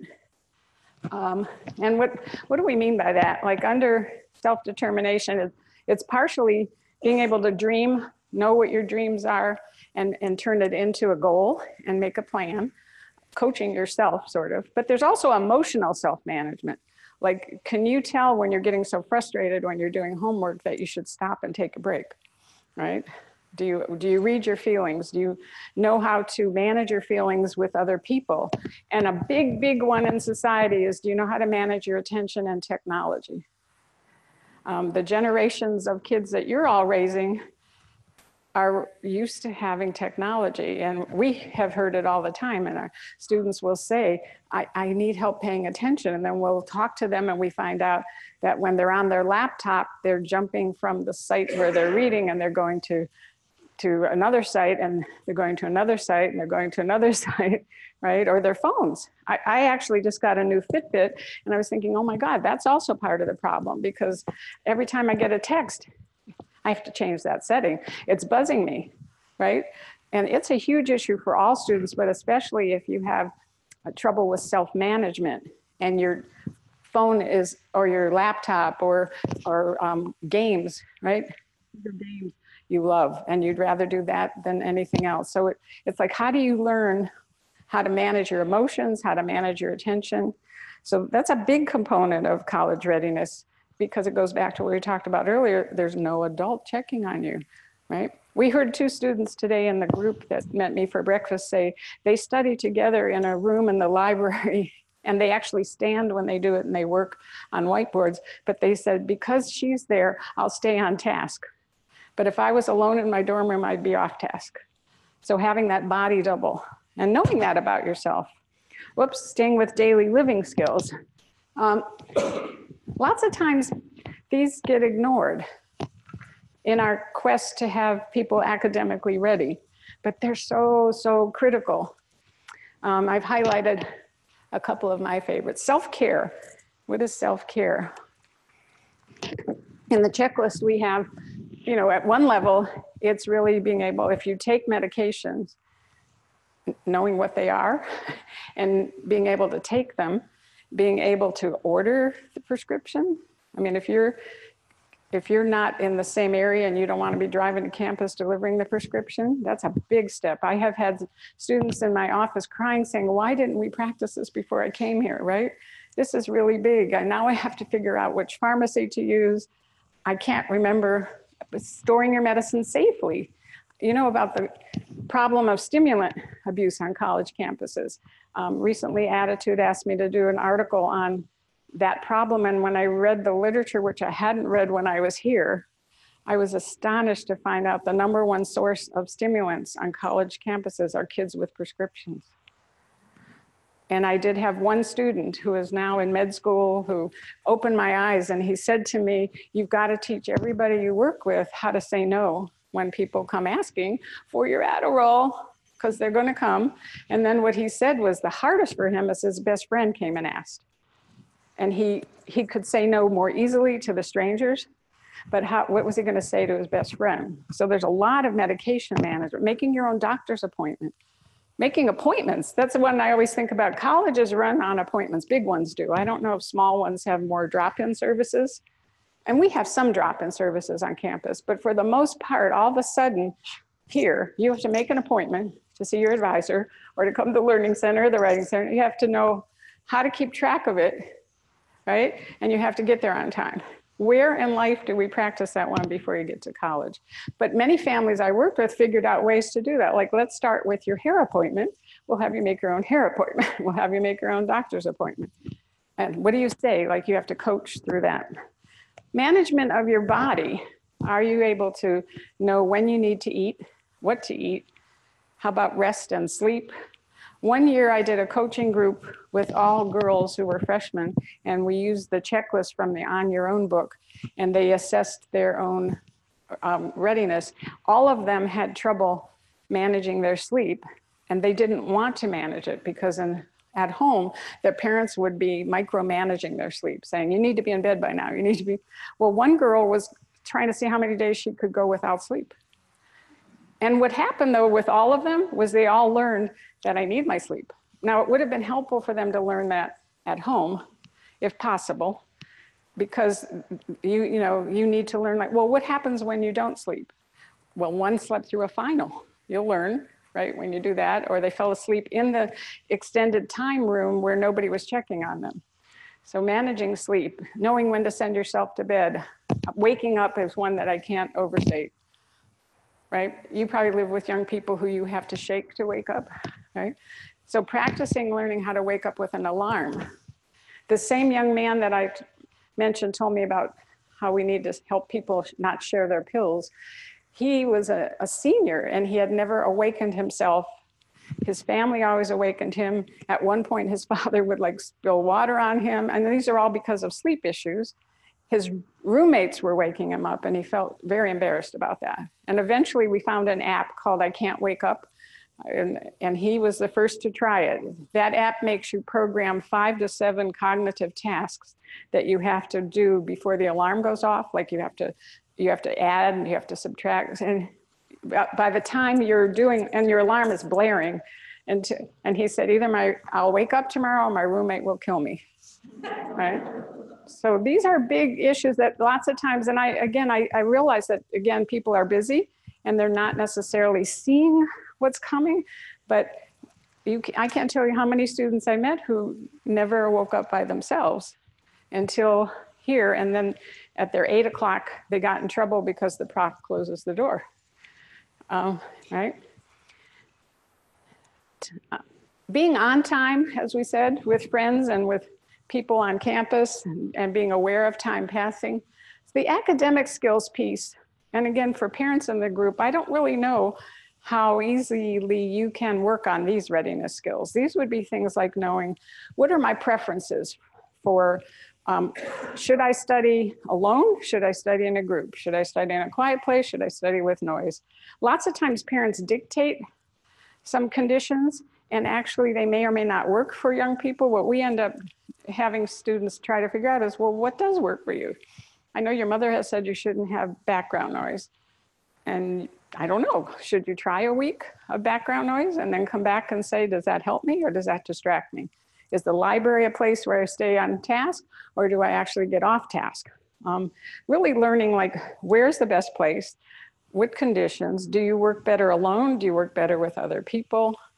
We heard a discussion this morning of one young woman who doesn't want to try working with other people. She'd rather be alone, but she's so frustrated because she can't always stay on task. So like, instead of like knowing it, sometimes people need to experiment and try it and see. The study skills such as like, what's the best approach to reading a chapter in a content-oriented book versus a chapter in a novel? Like, how do you read best? When do you read best? Do you break it up into small segments? Do you have a strategy? Like, what's your strategy when you read 44 pages? The Learning Center has all these great resources that some students who never come to us tell us help them. There's handouts, there's videos that make people start examining what are the ways to attack a book and which ones might I try? Do I like it? Do I not? Taking notes in college is going to be a big skill that many times isn't needed in high school. Unless, I know there are some high schools that model college level lectures so kids could practice taking notes in a lecture. But that's a really important skill that if by the time you figured it out, it's junior year, it can be hard to be successful if you don't have should you use a computer? Well, guess what? Many classes outlaw computers. Even though you have to have one, I shouldn't say that, right? Even though you have to have a computer because of the digital distraction that I was in a 400-person lecture. One of our friends was teaching study strategies and she invited us in. And I was sitting in the last row and I had to say to her, oh my gosh, I'd say 90% of the students are on Amazon, on ESPN. They're buying stuff. Now I see why people don't want laptops, right? Sometimes students who need laptops because their motor skills are not developed have to get an accommodation to take their notes on a laptop because the professors have outlawed them because of digital distractions. But really learning like which system, and then what do you take notes on? How do you prepare? And then this whole thing of studying, it's a mystery to students who are transitioning to us from high school. What does that really mean? Because many times they have been scaffolded to the test by the assignments and the homework and the quizzes, that being able to sit down with knowledge and be able to master it yourself, how do you do that? Do you do it out loud? Do you do it with another person? Do you use an outline? Do you use a map? So there's a whole host. As I said, I don't know families if you can take these things on, right? It does make me think, what do our partners in schools need to be doing in the curriculum? And there are many schools that are scaffolding these skills in elementary, middle, and high school in some of their classes. And we'll talk about that in a minute. But there's a whole host of academic skills. And my experience has been many times people have over-focused on the academic readiness skills and not the daily living or the self-determination skills. And there is some research that says actually the first one is a better predictor of success than academic readiness. That students who have high SATs and good grades who don't have good self-determination might be at greater risk than somebody who has those skills but more academic issues. For example, the student Emily had such severe reading problems. In my heart, I was thinking, how's she ever going to make it here? But because she had those skills, good daily living skills, good self-awareness, good self-determination, she made it here. Where somebody with better reading skills and better learning skills who didn't know how to do those things had more trouble. The way our checklists are designed, we're inviting the student to rate themselves on a scale from 1 to 3. 3, I have this mastered. 2, sorta, some of the time, and 1, I don't have it at all. And then we invite them, and I've worked with some schools that are actually doing this with the teenage book and inviting kids to take the checklist home to parents. But we get an adult with teachers or a parent's rating, and then the real fun, juicy part is how do you compare the differences? In the book, what we've encouraged people to do is don't get in an argument. If you have different ratings, you could each say why you rated the way you did, and then if you can't convince each other, just average the score, right? Because young people with these differences have very poor self-awareness, and they may think they have mastery of waking up, And actually you're standing outside the room with 15 reminders and they don't process that. So having them, and the goal would be to say, how many skills do I have that are rated 2 or 1? And how many weeks do I have, months do I have before I go off to the world? And I've calculated for you from today, if your kid's a senior, you have 9 months. If they're a junior, you have 21 months. If they're a sophomore, 33 months. If they're a freshman, 45. If they're in middle school or elementary, you have a long time to grow these, right? And you always have time to grow these once they're in college too. But if you can just do it as a matter of facts, okay, we have 25 skills and we have 25 months, right? And where we want to head. And for some people, this is way too structured for them. I worked with some families that this really, without my help, this is all they needed. And they actually coached their kid to readiness because they had good communication. They had an open teen who was willing to do that. For some families, this was way too structured to do. So I always say anything's good, like anything's good. So what the goal would be once you've assessed college readiness is to select a meeting time. Many of the families of high school students that let me coach their kids taught me how to do this. They would do it in public places, like maybe go to breakfast somewhere that your young person likes, if they'll go to breakfast with you. Why public? Because then no one will lose their temper, right? And maybe you'll keep a lid on things, but try to make it positive. And maybe once a week or once a month, have this meeting to say, okay, let's pick the skill. And where do we start? Again, our coaching model here, as all coaching models, has the person pick the goal. And if the person picks the goal, then there's a greater chance that they will stay invested. So I think that's where we say to the young person, it doesn't matter where we start. Which one do you want to work on where I hand over the controls in the cockpit to you? And saying that, just like Will's mother said to him, if you want us to send you to college in 3 years, you got to shut the movie off and come in the cockpit. And sort of like saying, college is more than just getting good grades and SAT scores, right? It's having some of these other skills.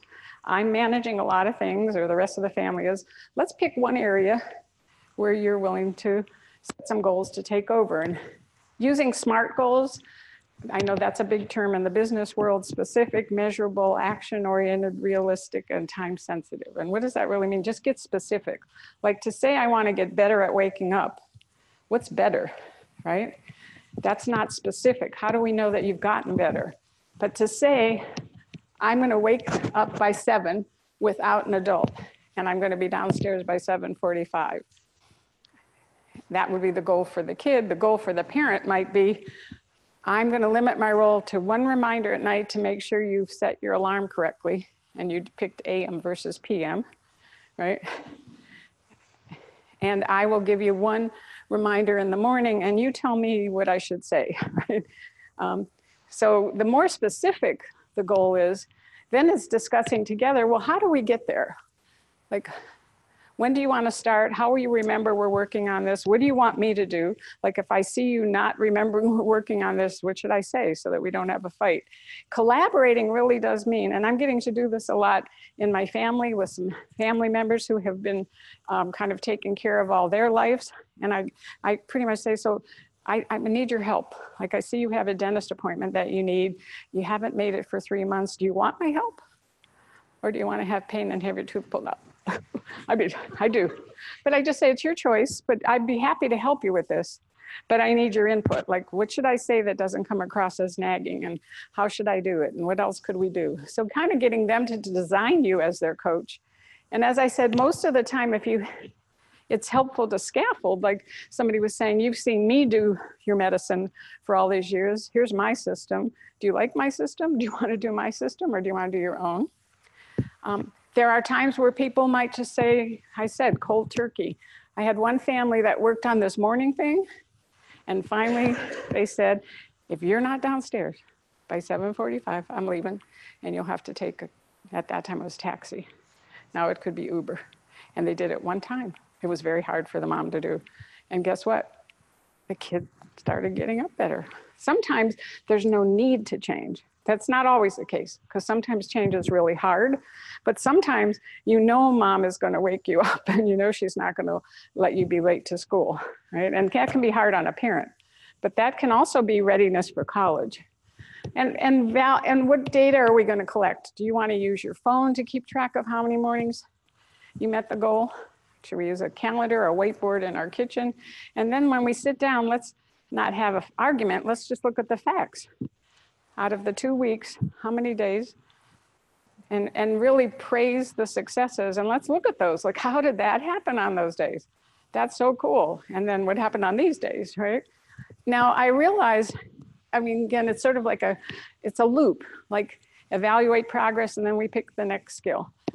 As I said, I met many families that after introducing this to them, they never worked with me again. And I've heard from them and things changed and their kids are in the world. And then I met some families that they couldn't have this conversation because the communication patterns in the family, sometimes there's family dynamics that come out. Let me just say, I love the young people that I help. These people are my peeps, but they do have some strong characteristics. They can be more strong-willed, right? When I worked in our clinic, I used to say to families of very strong-willed little people, I guess because I was one, I always valued it, but if you let them live past their childhood, they're going to be the leaders in the world. But it can be really hard if you have somebody who's verbal, explosive. And sometimes really families need a third party to have these college readiness conversations, whether that is an older brother who went to college or somebody in the church that could mentor them or a cousin. There might be somebody else that they'd open to. Oftentimes families would say, you're saying the same thing I say and I'm paying you money for it. I mean, sometimes a third party opens people's minds and sometimes it doesn't. And those are the harder nuts to crack. Like sometimes there are people that just aren't ready to change and we could all collaborate on what do we do for them, right? But I really don't think all of this can be done in a family alone, or even if you're a coach or a psychologist, you can certainly do a lot. But I've met folks in school systems that are trying very hard to integrate college readiness in the myriad other expectations that they now have from the state and the government, right? Because there are curricular demands now, right? End of grade testing. There's not a lot of wiggle room for high schools to bring, public high schools anyway, to bring in a study skills course. At the college level, what's happened since I've been here is there were no study skills courses. The Learning Center offered a lot of workshops, and now there are approved for credit courses that expose people to the science of learning at a high level. Like they read the research on different techniques, they try it out. I mean, and that's happened here at UNC. I think it could happen in a high school where if people saw how important this was for all students, not just the students that are diagnosed, to go to college armed with some self-awareness about their process, some research evidence-based learning strategies. Right? I've met teachers who have built it into their curriculum by explicitly teaching study skills. Like if you're a history teacher, sometimes it could just be a discussion before the test. Let's all talk about the strategies we're going to use to prepare for the test, right? Or we have a long-term assignment that's due in 6 weeks. How are people keeping track of that? Like even just a discussion would help people. But I think that high schools have a great opportunity when they take to help kids be aware of the differences.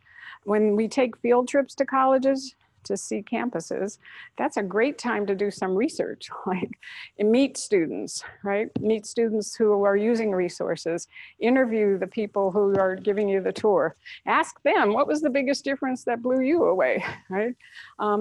I used to be invited to some of the schools here to bring a panel of students from here to talk to the students at the school about what it was like to transition to college.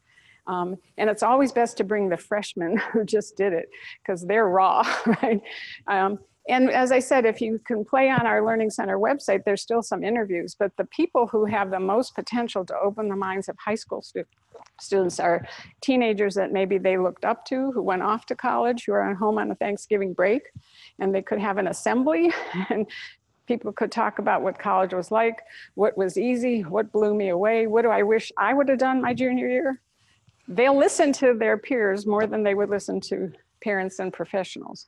I think there's a lot we could do to shift the communication to include them. As you were saying, your youngster, you have to tell the teachers not to enable. Well, sometimes I met parents who are begging the school to invite the teen to the meeting about him. That they don't want to talk to the teen about the problems, they want to talk to the parent. So schools need to start shifting who's the client. Like, when do we call the parent and say he's having trouble with homework? And when do we invite the student and the parent to say, let's talk about the trouble you're having with homework?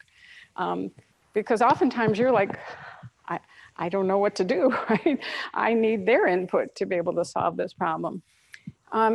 Coaching teens to be their own advocates.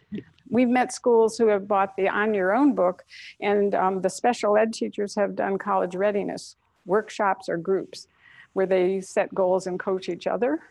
And so I think there's more we need to be doing.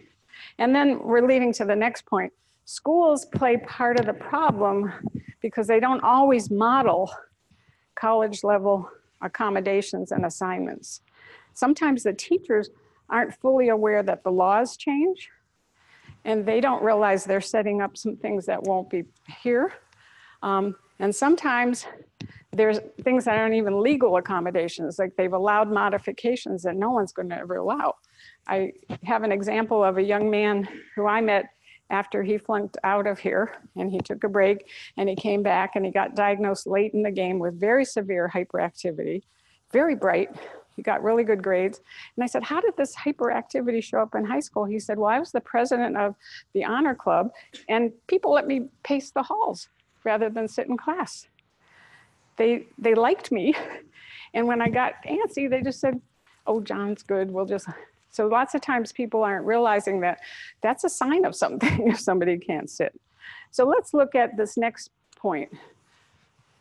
How do we evaluate and slowly fade those accommodations that aren't going to necessarily be available here at any college or in life? And this is a hard topic to talk about because at some point, without those accommodations or modifications, your young person won't grow, a young person. But if we don't scaffold the ones that won't be present, then we set them up to be in our offices shocked and crying. And we're going to talk about which are the ones that set people up. My hope would be, and we'll talk in the next slides about which ones are available and which ones aren't, but there's some procedures that would really be helpful. Just because an accommodation is possible, like somebody could have untimed tests, and you might fight for it as a parent, and because you're a parent, school's probably going to say yes because they don't want a lawsuit. The question is why? And is that the best solution to somebody who is moving slowly? And is it helpful? And what is it teaching somebody? You know, if you don't have to monitor time on an exam, you know, what are we, just being really critical, like what could that do? By having somebody never have to have time demands or extensions on assignments all the time. Like in the long run, we had somebody in our group this morning who's on the faculty here. She's actually a student with ADD and LD, and what she talked about is she's now on a faculty and she's missed some deadlines and then she got in trouble. Like in the real world, unless you want to disclose you have a difference, but still, if you have a difference and you say, I need to move my deadlines, you could be fired, right? Not because you have a disability, but you can't perform the job, right? So I'm just asking, and I don't have easy answers to these, but every time we say we're going to do audiobooks, that's a great thing, but are we also simultaneously teaching the skill? Are we all, because in the old days when special education was different than it is now, when my husband and I were training teachers and we were opening programs across the country, we always did both. Like if you had trouble with handwriting, we didn't just let you have oral exams. We did oral exams in the content areas, but we taught you how to write more neatly. And we always took a two-pronged approach, because with people with these differences, it's not like they're blind or deaf. We don't know how much they can change. I always feel very schizophrenic because I know that they really have a different brain. But I also know from all the research on growth mindset that if we say, poor baby, you have a disability and you can't write neatly, what's going to happen? They'll never write neatly. But if we say, we know writing is hard for you, let's try to improve the shape of your letter, right? If we just go in a direction of something reasonable that they can improve while we're still giving the accommodation. Are we involving them in the process like Emily's mom did so they can grow in awareness? Like, again, I hit that point so much because it's so critical, because overnight, they're going to have to set up their accommodations in college. Now, the disability office may help and they'll send letters and everything, but you still have to go introduce yourself and say, I'm the one that letter is about, right? And you still have to figure out how you're picking up the test and how you're delivering. There's a lot of interaction that you can't avoid. What are the accommodations that are available at college, and which ones set people up to backfire so you know which ones to scaffold? Most colleges offer testing accommodations. And the standard tends to be, there are some colleges that are doing 25% extra time because there are some people that just need a little bit of time. 50% double time might be the most extreme. Some students don't need extra time. We've met students with ADHD who have told us it's really not, if you give me more time, I'll just zone out, right? I just need a quiet space, or I need a space where I can get up and stretch and get a drink of water, because it's really not time, it's like attention. Many times students can get approved if they have a spelling disability or a writing disability to use a computer to type, so it has spell checks, right? There are also technologies where students might be able to use dictation to dictate an essay test, right? You still have to take the essay test. And then sometimes students with reading disabilities can have a computer read their test to them so that they have the audio along with the visual. And breaks off the clock. That's a new one that has come up in the last few years, where there are some students, again, that they don't really want extra time and they just need a break where you're not timing me, where I can practice my meditation strategies because I'm getting anxious, or just try to calm down. Note-taking accommodations that most colleges offer. Many professors have PowerPoints, but they won't post them before class because why? They're afraid no one will come, right? But for many students, well, it's probably all students, it helps to know what you're listening to, right? But especially if you have a listening problem and you have a language problem, it might help you to have that ahead of time so you could go over it at home and get familiar with the vocabulary. So sometimes people get special permission to get those sent to them ahead of time. Note takers can, I don't know if that's continuing here, but there was a period of time where finding a student who would volunteer to share their notes with the student with the difference.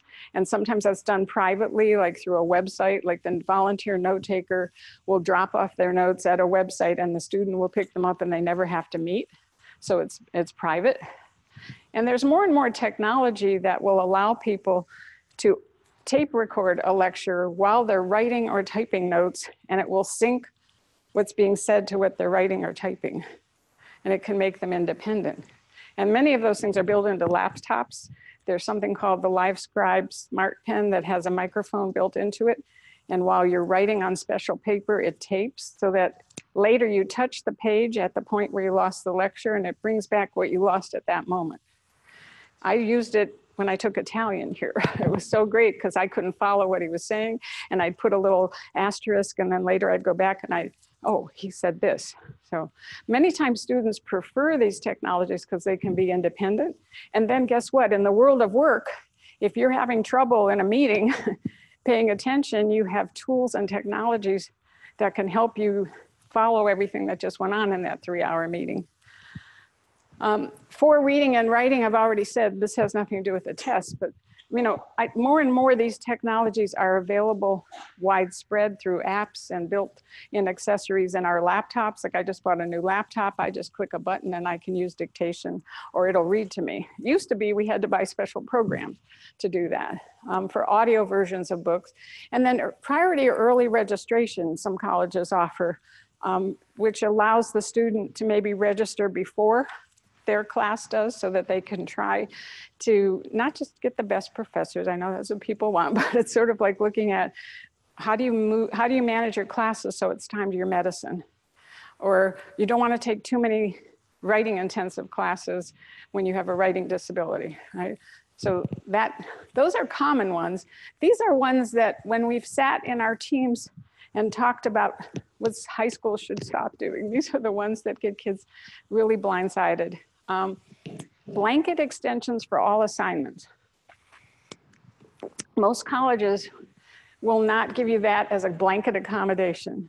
It's on a case-by-case basis, and you have to request it within a reasonable time frame. Like there might be, you have to request it 7 days before the paper's due. Like you can't come the day it's due and say, I need an extension. There's procedures. As I said, that worries me just because why aren't we teaching what happened that made you miss the deadlines? And how could we help you? If we can get people to coaching or to the writing center, we can help people not rely on that. And also be ready for life where they may have to meet deadlines. Waivers or exemptions of course requirements. Lots of high schools waive math requirements for people with math disabilities or foreign language requirements. Colleges, the laws give college the power to define their graduation requirements.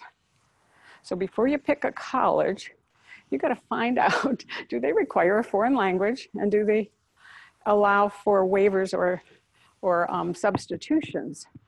Because colleges, and we have a friend down the road who on their website says, we do not offer waivers or extensions. We believe all students with learning or attentional disabilities could learn a foreign language.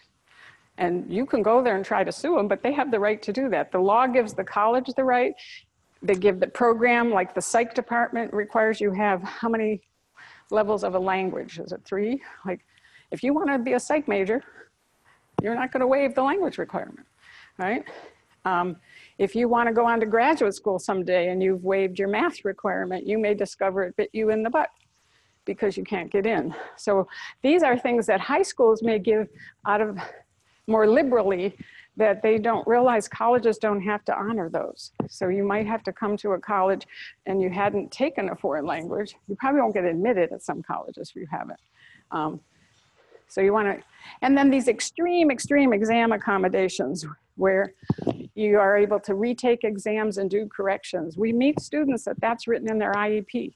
They take an exam once and they get to take it a second time and they get to average the 2 scores. I don't think I've met many professors who will do that. I think I did meet, there's one chemistry professor that allows that maybe on one test. But that's not typical, right? You're gonna have to take your test once and what you get is gonna be your score. Unlimited time, we've talked about memory aids during exams. Lots of times people who have trouble remembering things, the school will approve them bringing in a note card with the content. Some professors do that here where you can fill an 8x10 sheet. But for example, in certain classes like anatomy, right? You've got to remember the parts of the body and the professor and the department get to say that's an essential function of being a nurse, right? And spelling errors overlooked, that's a big one where I've had students just cry that I couldn't get their Spanish department not to downgrade them for their spelling errors. The Spanish department has the right to say one way we evaluate your Spanish is can you spell it correctly and put the accent mark there. Now we could scaffold you to learn how to do that, right? And I think only 1 exam per day because of stress. And I get to say this because you invited me here, right? That one really worries me because let me just say in life, don't you have times where stresses come in multiples? Like I just had a year where I had so many stresses. I didn't get to say to the universe, I have a history of mental health problems, which I do. I didn't get to say I only can have 1 at a time. We have to learn how do we cope with multiple stresses. We might not start there at 10, But we got to learn how to do that, because unless you're on a different planet than I am, I can't control how they come. And the other thing that people don't realize is that some accommodations will not be available in professional schools. For example, if you want to be a journalism major, there is a class here that's timed, and you have to go within that time period. You're given an assignment, you have to research it, and you have to produce a well-developed article. And that's an essential function of that major. It won't be changed. You have to pass a spelling test. If you're in medicine, I had one student who had double time his whole life, and when he came to the clinicals, he wanted double time for his physical exams. And he thought he could sue for that. And we had to say to him, that's an essential function of this career. Now, we scaffolded him to get there, but he was indignant and he thought it was illegal, right? So a nurse, or if you're a dentist, I just had some dental work. I don't want triple time on my, right, when you're working on my mouth, right? So there, and again, the law says professions are allowed to say what's an essential function, right? Well, I'm gonna move us because we're nearing the end. Is college, as you get to this point where you have to make some decisions and you have to make a wise decision, I think the question in everybody's mind when we're talking to young people is to begin talking to them about what behaviors do we need to see for us to fund you or for you to be allowed to go to college, right? I always say hope is not a plan. Like if you see none of these behaviors, hope is not a plan, right? What behaviors, and the earlier we start talking about it, the more we're kind of embedding in them that I need to see you be on time. I need to see these things. I need to see you be able to talk to your teachers. And then what if it isn't the best next step, now or ever? I certainly have met students who hate this kind of learning. They hate sitting still and learning from books. One has gone on to be a pilot. One has his own landscaping business. One has started a deer fencing, one of those and one is is a manager of a car dealership up 15501 and never finished college, and he's out earning me, right? And it's like, what are the passions and talents and what other options are there? And if it's yes, is it a 2-year college as a good starting point? Because that's self-scaffolding where you can still be living at home. It's not financially as strapping. It's more like a high school, right? The danger of that one is when people transfer from a 2-year to a 4-year.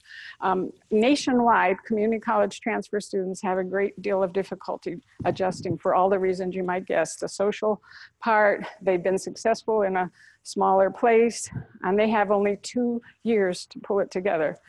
A lot of 4-year colleges have agreements with community colleges to support people to get ready for that big change. So when you pick a community college, you want to find out what 4-year colleges do they have agreements with? Can your child get into those programs so that from the get-go, they're connected with the supports?